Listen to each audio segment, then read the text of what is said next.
Welcome to another exciting episode of the Andre The Beast Crayton Show. Back by popular demand, Season 2 wrap-up, produced by the IMB Studio, and yours truly, Andre The Beast Crayton. We got in the house the one, the only, the Brazilian bombshell, Jessica Javens Talk. What's up, girl? Hey, Andre. Back for Season 2 wrap-up. I know. We got 3 more days, and more it's days. launching next week. Can we stay an extra week? I'm just having so much fun. Yeah, it is fun. It is definitely fun. I'm having so much fun. So what's been the fun part so far? You wrapped up Season 1. You learned a lot. What's the difference between what you learned from Season 1 and going into Season 2? Because you definitely have really went from soft-spoken to really like that beast Brazilian type. I know. And, it's funny because when you come from being in corporate for so long, everything has to be, professional and all that stuff. Yeah. But when it comes to podcasting, there's so much that you don't know about until you actually go through, especially if it's the professional way. I'm not just, having a camera in my living room. Mm-hmm. So I love just the ability to learn so much that I never thought that was behind a podcast. Such as what? That's good for the audience to know. Like what? Because everybody think you can just get a microphone. Yeah. And we got Ziggy here in a minute. We're going to get him involved in this. But you just think everybody just gets a microphone and just talks and all of a sudden, it doesn't work like that. What have you learned so far? Let me see where I can start. Number one is just to bring out yourself, your personality. And when you're on screen, it doesn't come out as much. So you really have to put a little more effort in making sure it comes out. Number two, the quality of the questions. That's key. Yeah. Like, this is not just, hi, how you doing, and talking about just regular. You need to know how to ask questions. That's humongous. That's the quality of the podcast here is the questions. Number three, there's no end of the list, by the way, but I'm just going to try to. Number three, that was extraordinary, is just meeting so many different people in so many different industries, and what they've gone through, where they're at now, what they're making happen, and the changes is just mind-blowing. It's just the best thing ever. When does your season end, and when does the new season start? Because you're almost ready to go into another season. Man, time is like flying. I know. So early 2026, we're going to be already preparing the launch for Season 3. Wow. Any ideas, any tidbits for the audience to look forward to? Oh, my gosh. Like last night, you had over 1,000 people on your live. And I sat there and watched you. Look, I was getting pissed. I was like, hey, I was like, look, you need to unplug for a few minutes. You know how we were talking about. You need to unplug. You're off the clock now. She's like, this is Jessica. I'm live. Oh, hey, Jimmy. Hey. I'm like, okay, do we need to go back on the clock and work? Because you don't know how to cut it off. But that's how you need the different dimensions and different ways that you're contacting your audience. Right. I can't just, be in one social media doing one type. You need to be in different dynamics and different ways, so you're reaching people in different platforms and different things. Some people love lives. Other people like to watch a podcast. Some people don't have the patience for that. They want to watch the shorts. So you got to have all of that, How has the podcast shifted where you were at first to where you at now? And then we're going to get into our guests. Has it elevated you? So what I mean, has it elevated you? Has it taken your game to another level? Like, how much has podcasting affected you as a brand, is what I'm saying. It is very important because it's Am I asking the right questions? Yes, you are. So what happens is there is so much that you can portray and help the community and create an impact, especially because I want to be able to reach people no matter where they are in the world, if you're just giving little its and bits. So the podcast just give you the opportunity to give much more content, depth, and talk about things that people are really wanting to hear. So being authentic, being bold, being natural, just like we are right now, there's no script. This is the real us. But also at the same time, the more that you practice, the better you get at it. The more you get to the gist, the sweet, to the honey, and all of those good things. What do you get? What do you get? What do you get most scold about when you're in the studio, when you're creating? What does your producer usually get on you most about? What are the three things that you get like yelled at pretty much about? Okay. Number one is where I'm looking. Number two is not is learning how to gently interrupt my guest to ask questions, because some people, they just go into talking and they don't pause. They just go, go, go, go, go. And then there's very little questions left. You know what I'm saying? Yeah. So you really need to know how to gently interrupt, Mm-hmm. so you can come in with the questions, and you're thinking about the audience when you're doing that, because you want them to be interested and you want to highlight the guest. Right. So let's go to our guest here and highlight him. So we can ready to do that. We can ready to do that right now. So let me tell you where we're about to go with this young man. And let me explain to you. This has been a year in the making with this particular episode. Almost a year. Almost a year. We're edging up on a year. Edging up on a year. Yeah. And my deepest apologies, but my humble thanks for being so patient.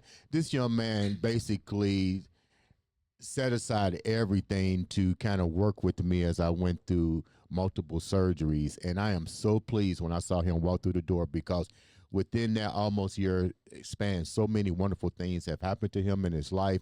He's now one of the chief engineers at the company that he's at. He does audio production. He had just this third album. He's a rapper. He's definitely Indiana's own. Fifth. My fault. Fifth album. And let me just call it like it is. It's Indiana's own. He's repping the Indianapolis Pacers. Let's welcome to the Andre The Beast Crayton Show, the one, the only King Ziggy. What's up, big guy? Man, oh man, I couldn't have said it better myself, man. I appreciate you. Thank you very much. You know, thank you for being so patient with us and so forth. Before we get started, tell the viewers a little bit about who you are. And you have a very unique name. How did that name come about? Yeah, so I'm King Zig, and my name basically just came from when I was a baby. I had a really big head when I was born, and so my grandmother and my uncle both thought that I looked like the cartoon character Ziggy, and so it just stuck with me ever since. And it's funny because you took it and you really turned it into a brand. I've tried to. It's been really hard. It's been a journey with the rap name, man. I tell you what, because when I first started, it was in probably 2012, and so back then I just tried to come out as Ziggy, and you know, I realized there was Ziggy Marley. There's right. Ziggy That's the first thing I thought about. You know what I mean? Me so too. there's like a lot of Ziggies out there to compete with, right? Right. And then so when I got to college, well, I transformed it to Ziggy is B2, because when my dad got remarried, my stepmom's family called me B2. I'm named after my dad, Brian II. And so they called me B2. And so I said Ziggy is B2. And then I just thought that was too confusing. Right. So I changed it to Zigzag when I got to college. And then I had to compete with the brand of Zigzag papers, you know, rolling papers and stuff like that. So one obstacle after the next, pretty much. Right. And so now there's another King Zig in L.A. Wow. Yeah, and you know, it's really interesting to see, like, when you do kind of try to form your brand and your name, you're probably gonna have to compete with somebody that has your name as well. Yeah. You know, unless you just come up with something so original. And you know, it's funny. Yeah. It's funny you said that, because Yolanda was on Jessica's show, and we talked about the importance of brand, and she realized that there was so many Yolanda Smiths that she was like, but her middle name was M. And now she's always recognized as Yolanda M. Smith, because that M put her in a different category when it came to what you're talking about. You wind up going to college. What did you go to college for? So I went to college for, originally I was just undecided. But then we all are when we first get there. It's about I was studying partying biology and all that kind of stuff. So you studied biology? It was too hard. So then I switched my major, and that's how I got into it was called Digital Audio Recording Arts. And so I'm actually going up there next month to do a radio interview with the radio station and talk to the kids. Wow, that's nice. Kind of about career path and stuff like that. Because unfortunately, they are thinking that they are going to cancel that program now. So hopefully you'll bring some encouragement and say, keep this. I don't know if it's too late at this point or what the deal is. You know, it is what it is. But you know, there's other programs out there, and you know, the people that started it are going and doing great things as well. So Right. you know, I think that's if you want to spin it a positive way, Mhm. you know, that is the positive, you know, thing that came out of that. You know, the one half of the people that started it, it was two guys, Jeff Zaskawiak and Albie Odom. Mhm. And Albie got another higher paying job, you know, so you couldn't be mad at him for that. Right. And then, you know, Jeff's been working on a great streaming platform to really put money in artists' pockets. So I'm looking forward to talking to him about that in October as well. Why not go back to the school, and this might be a career change for you to go there and become the professor and I don't know and about bring all some that. life back to it. You know what I'm saying? Man, that would be you know, that would be a work of God, definitely. But you know, whatever's in store for me, you know, I'm just trying to position myself in the right way to be ready for whatever's to come. I love that. Yeah. So you've already positioned yourself. So tell me, how did the that was real key. I want to focus on this part. When you mentioned college, we all go to college with really no sense of direction. I didn't finish, but you still went. That's right. Yeah, I did like 3 that's years. the thing. You still went, Right. and the shift changed there. I mean, biology became difficult. What was it about audio engineering and video production and so forth that lured you when you walked through that door? Well, I mean, it just made sense to me. All my life, I played 3 sports growing up. So I was that's why I'm so into the Pacers and Right. you know, the Colts and everything sports. You know, I played basketball, football, ran track. So when I came to be about, you know, 14, 15, and I started asking my dad, like, hey, you know, for Christmas, can I have, you know, a microphone and a setup so I can rap, you know? Were you good at rapping? At first, you know, I wasn't. Okay, we're gonna get into that you too. You know, because I mean, I ain't gonna lie to y'all. I couldn't freestyle. I could write something pretty good, Right. You know, and I was going through a lot at the time, so it was a way for me to kind of escape the stress of, you know, some of the stuff I had caused, some of the stuff I couldn't control, Right. You know, and it was just a way for me to express myself in a time when I was kind of confused and unsure about, you know, who I was and where I was going and everything, you know. Because at the time, I mean, I wasn't that big, I wasn't that tall, I wasn't that strong. Right. So, I mean, it's not like I was that much ahead of anybody sports-wise. So, Right. you know, as a young man, and especially where we come from, Right. you know, we're measured by, you know, how we perform. Right. And at that point, you know, academically I was doing well, but, you know, I'm not that into You wasn't school. saying that. Yeah. You know what I mean? I was like So, that too. Yeah. I didn't you know. start buckling down until probably my junior year. I started buckling down Right, because yeah. I was like, there was no options for us back in the day. The option for Right. us was, you know, you might get lucky to work in a factory, or your other option, you went to the military. Man, Or your man. third one, you had to be a great athlete. Fortunately, I was Right. a great athlete. I Right. was able to get a scholarship, but I had to put in Right. that much effort to get the scholarship. Me as well. Yeah, You know? but academically, I really wasn't that sound.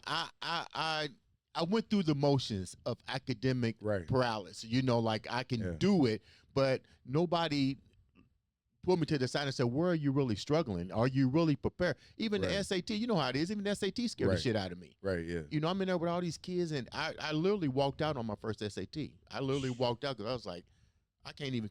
That's I the don't first blame time you, that you know? negativity set with me, because I'm like, Mhm. I can't compete with these guys. Mhm. And the coach took me back and said, "We're gonna let you take the SAT privately," because I just freaked out. I was like, Yeah, that's good they let you do that. yeah, I was like, for fuck real. the scholarship, fuck everything. I can't do this. Right, because why is this where, like, that was the difference between me getting into a really, really crazy school, Yeah. and it was like just points on my SAT, and I had a good SAT score, you know, but I think for me, like, growing up, I was always like gifted, accelerated, or whatever. Right. So I've always been kind of intelligent, which, you know, has been its own kind of internal conflict for me, you know. But like, they always stressed to me how important, like, my grades were gonna stick and be important. You know what Right. I mean? So then when I got to high school, I was taking it seriously, and I made sure I got at least a 3.0. I tried to, you know. But then looking back, I was like, dang, so middle school didn't really matter then. No, it didn't. You know what I mean? Yeah. And so that kind of made me a little resentful towards school because Yeah. it was like, well, you guys made this seem like it was so important. And it was like, dang, I could have still been messing up. Like, not that the goal is to mess up, but, you know, I just felt like and you know what? it was causing unnecessary stress on me. The grades really didn't even matter in your high school grades because at the end of the day, you were still judged by the SAT, and that was just a leveling point to say, okay, well, he's not that good in math, and blah, blah, blah, blah, blah, which was tripped up because when I took the test, I excelled in math. And I was like, something's wrong with this because I know I'm not good at math.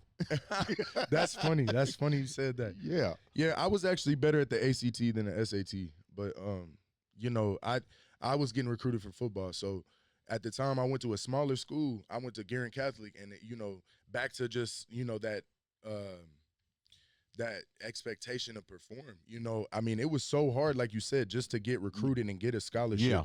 And it was like I had 1,200 yards receiving, 16 touchdowns, 72 catches my senior year, but I went to a smaller school, so you know, I wasn't looked at. Like if I did that at like Carmel High School or Warren Central or North Central or anywhere else but where I went. You know what I mean? Yeah. And that's not there's nothing wrong with that. You know, I'm not mad about that, but it is something that you learn to, like, you have to look within, you know, because some kids, they can succeed in that environment, right? Right. They dig deep in within themselves and say, hey, regardless of the odds being stacked against me, right, and me maybe not being athletically gifted, you know, with my God-given ability, I'm still gonna put in the work that it takes to get there, right? Yeah, I had that same mindset. Yeah, you know. You mentioned. I'm sorry, Jessica. You got a question? No, not yet. You mentioned a stepmom. Yeah. What was your childhood like growing up? Man, was your mom and dad real close together? When they separated, were you guys still close? I mean, what was that like for you, and still being able to excel? I think, you know, looking back overall, the things that I went through as a kid, that was probably the hardest thing. You know, was just going through, you know, not having parents that were together, not having parents that were together, and just, you know, navigating what that meant, and, you know, the relationship with both of them. Because, you know, I think for me at least, and I don't know how it is for a lot of other people, like, they didn't really get along, you know what I mean? And they didn't like talking to each other, you know? So, and you know, it just is what it is. You know, people make decisions and people disagree with those decisions and they get upset and feelings get hurt, you know, and it's just life, you know, just how, you know, this interview went, you know, with the delays, and it's just how it goes. I don't ever hold anything against either of my parents. I love them dearly, and I'm very happy with the relationship that we have today, because we can talk about these things openly and just, you know, move forward. I mean, that's all that, like, we ever wanted to do was just move forward. How does that affect us, you know, as men of color, when we have that disconnect between, you know, parents, and we don't really have that strong, whether it be motherly image or fatherly image? Because let's get real, they're dealing with their own shit, and they're dealing with the pressures of society in general. Right. Trying to raise kids, but dealing with the pressure of, you know, employment, their own sort of peer pressure. Have you encountered any kind of, let me call it, instability with trying to go into your own relationships? Because you was looking for that as we look for that in our house. Because when you hear, this is so funny, when you hear people have great parents going to say, oh, I never had that. Oh, everything was great. Right. You know, but what about the ones that don't have that? You know what I mean? That's a different thing. What was that like for you? Yeah, you know, as a person of color, I think it just kind of added another layer to the mix of just like a stereotype I had to break, you know what I mean? Because already there's so many stereotypes of being black, right? But then being mixed, I don't think people really understand like the stereotypes of being mixed as well. So then you get it from both sides, being a mixed person. And so then not having my parents together, obviously, you know, and then, you know, my dad raised me, so people would always ask questions. Why is your, because we're in Indiana, it's a mother state. You know what I mean? I've been there. You know what I mean? So you gotta sit there and wonder why is this kid questions. not? Yeah. You know what I mean? People really wonder like, is she still here? Like, yeah, my mom's good. Like, no, she just dealing with what she dealing with. You know what I mean? And I think now, just looking back, I can see like, you know, the sacrifices that she did make when she had to. And then, you know, the times when she really struggled and wasn't able to make those sacrifices. And I just think my dad was able to stay consistent that whole time. And he didn't have to deal with kind of like the addictions and stuff like she did. Like, he's obviously, all of us have our vices and everything like that. But, you know, I think that affected my mom a lot more than it affected my dad. And, I mean, you can see it when you see the direction that both of their lives went, you know. So, but like I said, you know, everything happens for a reason, and they both teach me different things. You know what I mean? So, like what? What did your mom teach you and what your dad teach you? Man, so I would say I'll start with my dad. You know, my dad always just told me, like, self-accountability. I feel like it just sums up, you know, everything that my dad has taught me. You know, to be a man is to be self-accountable and to be aware of, you know, the things that you're doing. I think he's always told me, like, you know, you can lie to yourself, but the only thing that's worse than lying to yourself is believing the lie. You know what I mean? Yeah. Oh, man. So yeah, that's kind of what my dad taught me. I think my mom, she's just taught me to love who I am. You know,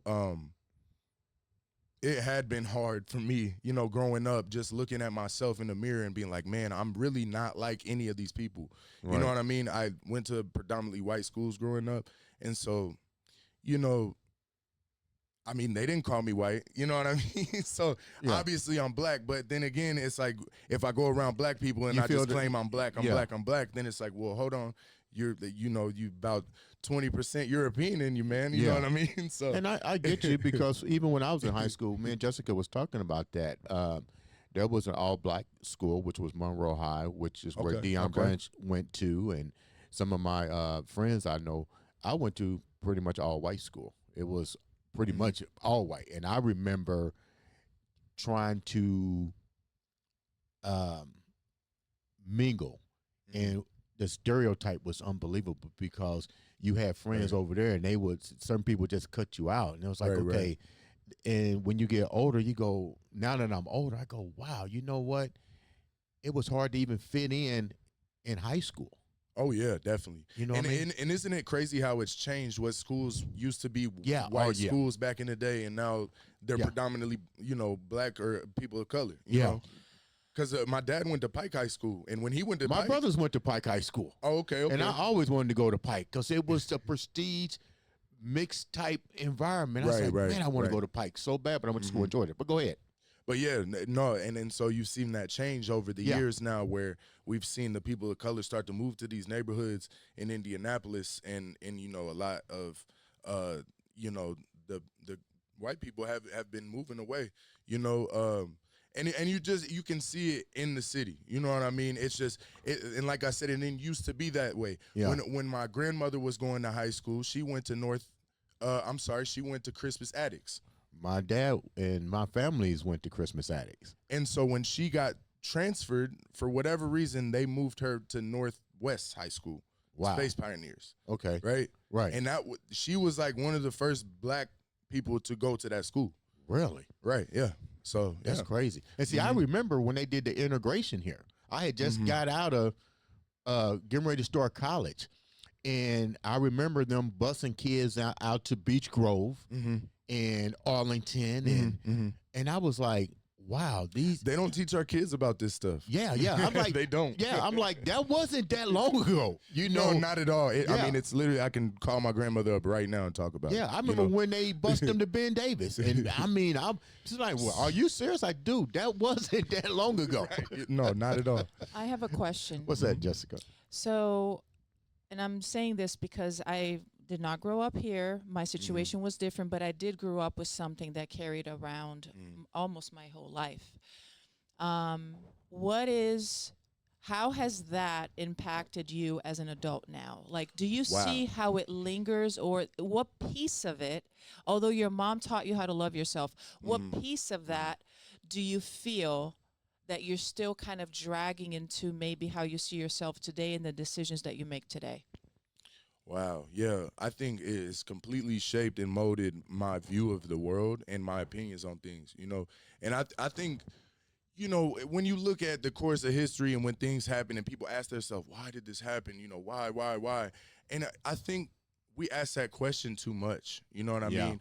Because it's like the answer is right in front of us. You know what I mean? Could you say that again? Because please say that again. Because I say that all the time. We ask why too much when the answer is right there in front of you. You know what I mean? And we act so surprised when stuff happens or when people think a certain way. And it's like, no, this is all I've ever known my whole life. I can remember growing up, being in elementary school. I just had a conversation about this with one of my classmates. In 5th grade, when Obama was getting elected as president, he was running for president, and we did a mock, election in our class, and people were sitting there voting for John McCain, and we were just like sitting there wondering why, like what is it about him? We just saw, Bush was a Republican, what I mean, and we just saw what happened with him. Right. You know what I mean? So, like, what is it? Like, is it just because this is what you feel comfortable doing? This is what you've always known? Or, you know what I mean? Or, is there something deeper there? And so I've always just wondered, like, that's always been in the back of my mind. Like, what is the deeper, like, underlying message here? Like, why can't you vote for Obama? Like, is the color issue so embedded in you at this particular age that you won't vote for him, but you still voting for McCain? But not everything's a color issue, Brian. Really? And that's what I was met with a lot of times when I would bring up these issues or be like, and obviously when you feel unheard, sometimes you can get a little bit out of line and stuff is a stretch, and maybe you play the black card too much.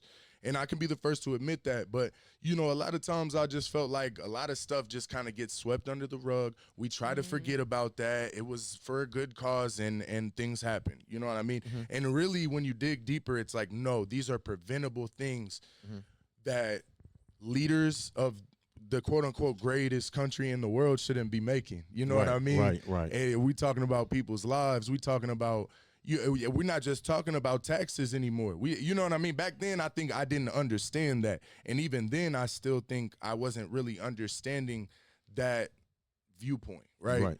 I kind of understood, like, we have to help the poor. We have to, when we look at, what do we measure a country by, right? What's your unemployment rate? How many people are homeless? You know what I'm saying? I mean, you might look at how much money the richest of the rich make, but I mean, there's outliers everywhere. You know what I mean? So it's like, okay, so we want to be the greatest country in the world, but we don't. We want to give the rich tax breaks and we want to take these programs away from the poor that need them. You know what I mean? So I didn't really understand that viewpoint when that's what a country is measured by when we're talking about being the greatest country in the world. What people also fail to realize this, I used to be a former school teacher, and I tell people the difference between our country and other countries, this country, you have the ability that you can become an overnight sensation. Opportunities can come here. But the difference is you have to work 5 to 6 jobs to keep up with the Joneses. So does that make this country richer, or does the opportunity make us richer? Because if the average person could take average person working an average job 8 hours a day, go to another country, they can live great, because you know why? They're not keeping up with the Joneses. We're not trying to buy a $500,000 home. Here we don't have caps. We can, if you own a construction company, you can charge me whatever you want to charge for the labor and lumber. I'm not going to say, and I got to pay it. Right. So there's no it is the greatest country. It's the greatest country because we allowed to have the greatest opportunities for success. But see, we've fallen in love with this overnight success thing too much. You know what I mean? When you look at things that have longevity in this country, like those things don't happen on accident. You know what I mean? So I'm just trying to, again, that's where, like, positioning myself to where, like, when opportunity arises, you'll be ready. Like, I see so many artists out there, so many podcasts, like you guys are saying, everybody's got a microphone, and everybody thinks they can just talk about everything, and it just doesn't work like that. Everybody got an opinion. Well, that's great. They're shooting people for their opinions now. You know what I mean? Yeah, that was crazy. You saw how many people. I had a friend of mine who told me he called me. He was like, Dre, I lost a lot of friends because of my viewpoint of that shooting. Oh, yeah. And I was like, well, you got to ask yourself, were they really your friends? This is the problem we have. We can't even take a right to freedom of speech without it offending somebody. Right. If it offends you, why not just walk away? Right. And I think it's also important to think before we speak. I think people are so quick to just say the first thing that comes to their mind. And it's like, yo, we got to think about these things. Like, the issues that we're talking about are not going to be solved overnight. Right. You know, again, we've fallen in love with this overnight success, this quick, instant gratification. And it's like, yo, let's slow it down. Let's talk about these things. And maybe, I had this conversation with my family. We go to church together. And, I'll skip the conversation and get straight to my point, you know, out of respect for the privacy of the conversation. Right. But I said, eventually when you're seeing all the students fail, you have to stop telling yourself that it's the student's fault, and you have to start looking at the teacher. Say that again. I you know what? I just told that to somebody. I told my daughter, because she was talking about a class that she was having problems with. I said, Cinnamon, it's not your fault. You're not in high school or elementary school anymore. You're in college. You paid that salary. Oh man. And they need to need to fix it where you can succeed. So you need to go to the teacher and say, look, I don't understand your method. Is there another method? Because like I told her, you're paying them and they get evaluated. If you drop the class and they get so many drops, the teacher's out of there. Right. She goes, Dad, I didn't know that. Well, I think that's where we've placed so much stress and pressure on our younger generation to where now we're like just completely lost. You know what I mean? And that's where we see like words like brain rot and stuff like that was literally last year, the word of the year, Oxford Dictionary, the word of the year was brain rot.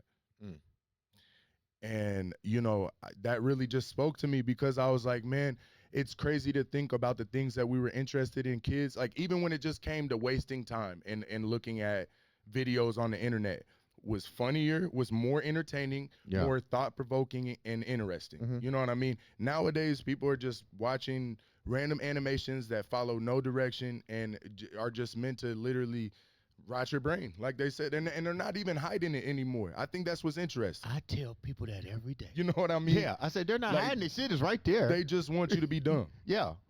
What has been? Go ahead. I was just gonna go back a little bit in what he was saying about positioning yourself.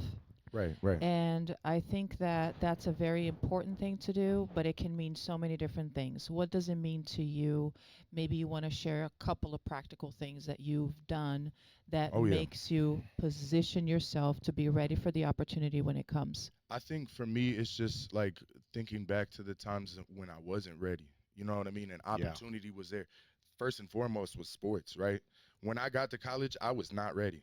You know what I mean? Yeah. Academically, socially, athletically, you know what I mean? Emotionally, all the things. You know what I mean? I just wasn't ready. And it was because I was kind of in a little bit of a sheltered environment. You know, I went to a Catholic school.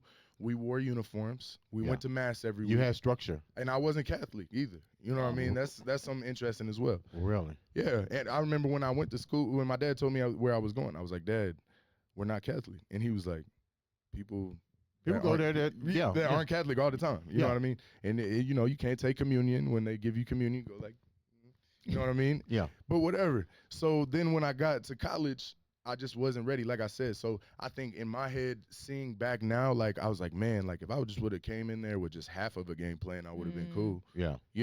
But I just went balls to the wall, and I didn't know what I was doing. Well, the parents we don't really, that generation, let me take it back. That generation didn't know what to do because opportunities might not have been given to them. So you can't lead a horse to water. You can lead a horse to water, but you can't make it drink. But I can't give you the tools to prepare you if I didn't have the tools. I can only give you the resources that I got. You know what I mean? Yeah. My grandfather is the first generation born in America. All his siblings were born in Jamaica. So really, we're Jamaican. And I mean that right there, I mean, it just goes to show you like uncharted territory. Yeah. You know what I mean? So it's like, okay, we have to figure this out for ourselves. You know what I mean? And that molds your thought process in the way that you raise somebody. And so you learn to give these people grace. It's like, dang, let me put myself in your shoes for a minute. And how would I have responded? How would I have acted? You know what I mean? If I had the cards that you were dealt. Where did you get so much intellect? I mean, like, you sound like, I know you heard this word, the old soul. Man, I've been through a lot, man. I've been through a whole lot. I can tell. And you know what? It doesn't come out bitter. No. It doesn't come out frustrated. It comes out with compassion, like you just said. Like, you've taken the wise advice of your ancestors and say, okay, let me walk in their shoes for a minute, and translated it into your life. And I think it clearly shows that there's so much humbleness, but at the same time, that resilience to say, you know what, I'm that generation that's going to make a change. And I 100% agree with you. We need to stop looking into the glass of certain words and stuff and say, it's in front of you. Like you said, I love the way you said it. It's in front of, look at it, do something about it. And if not, then, excuse my friend, shut the fuck up. No, totally. Yeah, if you ain't gonna do nothing about it, shut the fuck up about it. Right. Yeah, because what is just like sitting around complaining ever gotten us? You know what I mean? I mean, and if you are going to complain, there's a right way to do it, you know? Living by the city, I've seen people, the teachers that have been picketing, you know what I mean? I mean, it's not complaining when you're the one that is raising our kids. You know what I mean? Right. They need a livable wage, like, more than they get. You know what I mean? They need more resources to be able to give these kids activities. You know, we're struggling right now. I see all the time and hear about, you know, that environment and how it's just kind of. You know what I like to see come back? Job Corps. What's that? Trade schools. Oh, okay. Yeah, no, definitely. It's never been said like that to me. What's the name of that school here that does trade? Arsenal Tech. Arsenal Tech. I live right by Arsenal Tech. Yeah, yep. You know that used to be a Civil War thing. That's why it's called Arsenal, because it used to be the Arsenal. I didn't know that, and I took a tour there, and I was like, wow, this school has a lot of historical Civil War stuff attached to it. Yeah, we're trying to navigate where my girlfriend's kids are going, and that was definitely like up there. It's an interesting school. It's like a really open campus, right? It feels like a college kind of. Yeah. You know, I used to play there back in the day, back when they had Hot 96.3. Yeah, I remember that. Yeah. They brought the radio station to the game and everything. That was one of the funnest games. My junior year was the last time we played Arsenal Tech at Tech. Wow. When I played at Guerin Catholic. That was back when Trey Lyles went there. Oh, yeah. Remember Trey Lyles? Yeah, Well, remember, he's still playing in the league. Yeah. But, yeah, you know. So, yeah, that's my era right there. So what has been, before we wrap up, and then, like I said, once again, thank you for being so patient with me over this last couple of months, almost a year. But things happen for a reason. You know, there's a reason that this happened right now at this particular point in time. This is a two-part question. You got so much insight to life. What have you learned so far from everything? Like, you've been blessed with so many things, but what has been that one particular thing that resonates with you every day when you look back and say, this is what it was all about? Man, you know, I was trying to think, and you know, the one that just keeps coming to my head is like, I can't blame myself, you know, and anybody but myself, you know. And you know, full vulnerability, like I've been in jail before, and that's really when I learned that, you know, was in jail. I think that's when I started realizing, like, you know, this complaining doesn't give me anything. Yeah. You know what I mean? And you know, my circumstances are all because of my actions. You know, and that is the point that I think a lot of kids that are going through things need to understand. You know, you have your cards that are hard in life, but your actions determine your outcome. You know what I mean? And I think for me, that was what I learned in that situation. You know, and I'm still dealing with the stuff that, you know, is going on with that. You know what I mean? So, you know, it's tough because, you know, everything happens for a reason, like you said. And so I'm just starting to learn now, like, you know, okay, as I have this intelligence, like, I had to use it for good. Like, you know what I mean? Right. Like, you had to go out here and you had to spread the knowledge that you have, but first you had to gain the knowledge, you know what I mean? And so that was my trial then, you know what I mean, was, you know, then when I came out of jail, I was homeless for a while, you know what I mean? And so I've had to literally just climb my way up from the bottom, humble myself completely, you know what I mean? Who was there for you when you came out? That's my mom. Okay. Yeah, ain't that crazy? Yep. Yeah. And she's the one that taught me how to be resilient, you know what I mean? Yeah. I mean, my mother, God bless her soul, man.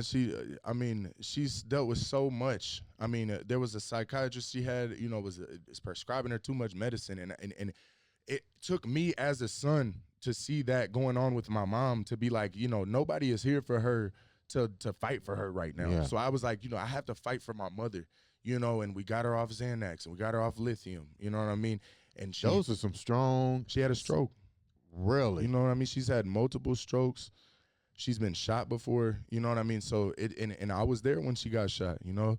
I had to, you know, put pressure on her wound before the ambulance got there. So, you know, when you think about all of these things that happen to you, you pay attention to who was there for you in those moments. Mm-hmm. And it's interesting because then, you know, there shortly afterwards was when my dad, you know, started to realize like I need to be there more in the situation, you know what I mean? Because I had kind of broken that trust with my pops to the point where, you know, he had to teach me to be my own person at that point. You know what I mean? I couldn't keep affecting others with my actions, getting kicked out of school, and now I had to go live with my mother, and now I'm in jail, and now I'm homeless. You know what I mean? So then when my dad steps in, he makes me go to rehab. You know what I mean? And I don't do much except for smoke weed, maybe take some mushrooms. You know what I mean? Right. So, you know, I mean, it was a humbling experience. I had to humble myself. You know what I mean? I had to take my own emotions out the equation and just be like, hey, I'm wrong. Even if I think I'm right, I'm wrong. You know what I mean? What about your siblings? You know, I think that was my siblings doing great. I'm proud of both of them. And shout out to them. I hope they see this. My brother's at Butler playing football. Oh, yeah. And my sister, I think she's at IU Bloomington now. I don't know. I haven't heard from her in a while. But was at IUPUI, and I think she went to IU Bloomington.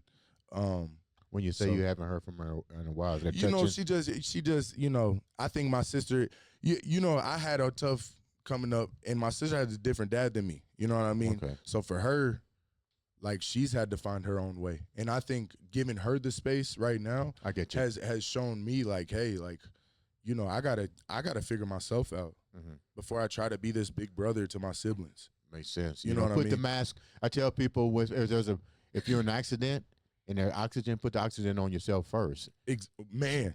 You know, people say that's selfish. No, I can't be good to you. That's what they tell you on the plane? Yeah, put the mask on first. You know? Yeah, so I can help you. Exactly. Because if you pass out, then what good are you to your family?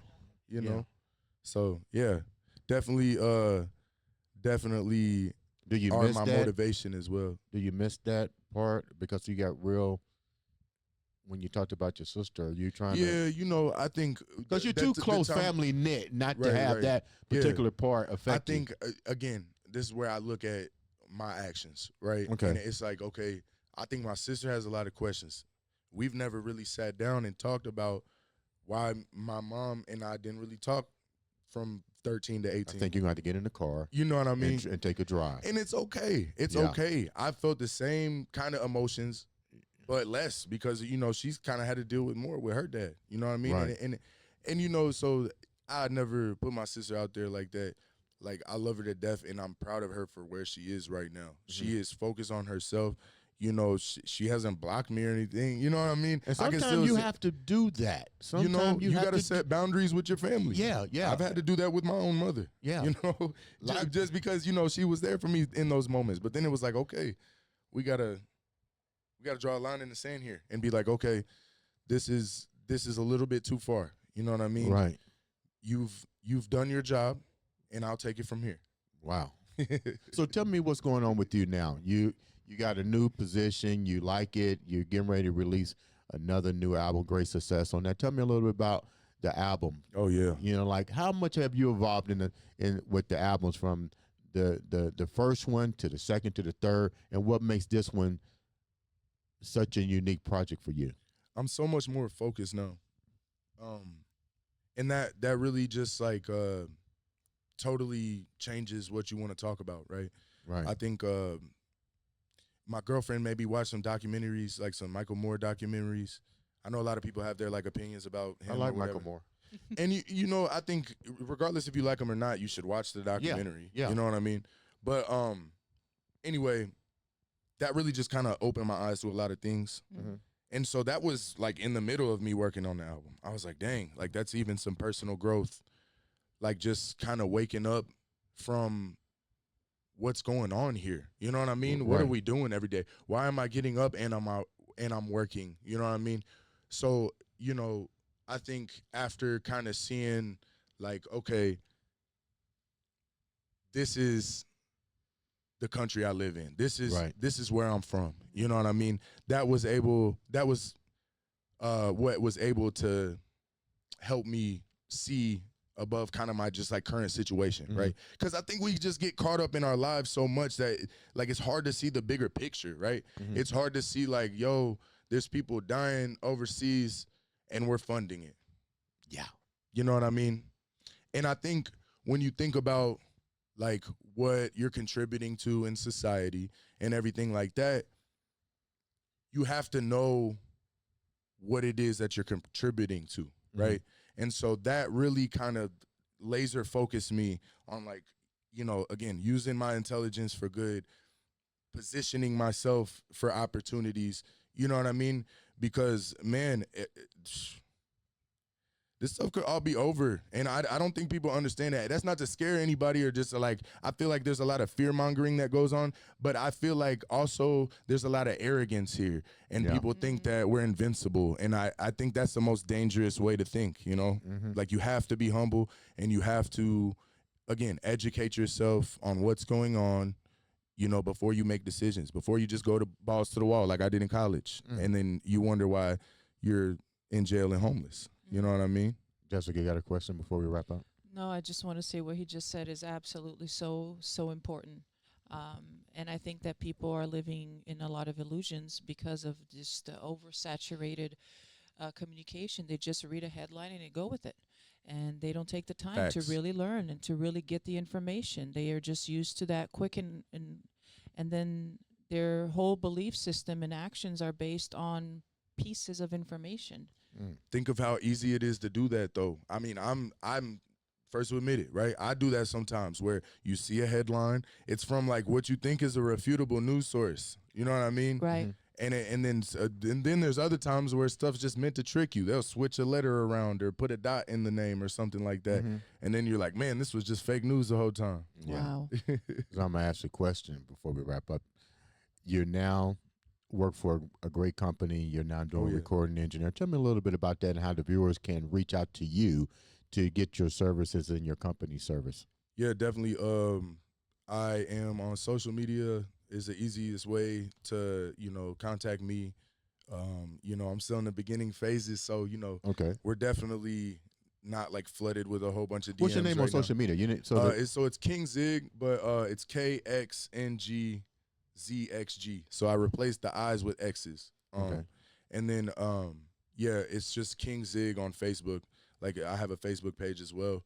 And then, you know, you can always just call up to the studio and ask for me as well. Who's the studio name that you work for? So it's Azimuth Recording Studios. Okay. You're located off of Keystone, you say? Yeah, right off of Keystone. So like right in the heart of the city. So somebody needs a remix, new artist. Oh, what do you guys do there? Tell me a little bit about what you guys do there. They do everything. Your job. What do you do? You know, I'm going to take this time to shout them out because, you know, my mentor, Drew, I mean, he's been working with a whole lot of people, man. He's just recently worked with Babytron was one of them. He worked with Vic Mensa. He was able to work with Mark Battles, obviously. There's a kind of popular artist here in town.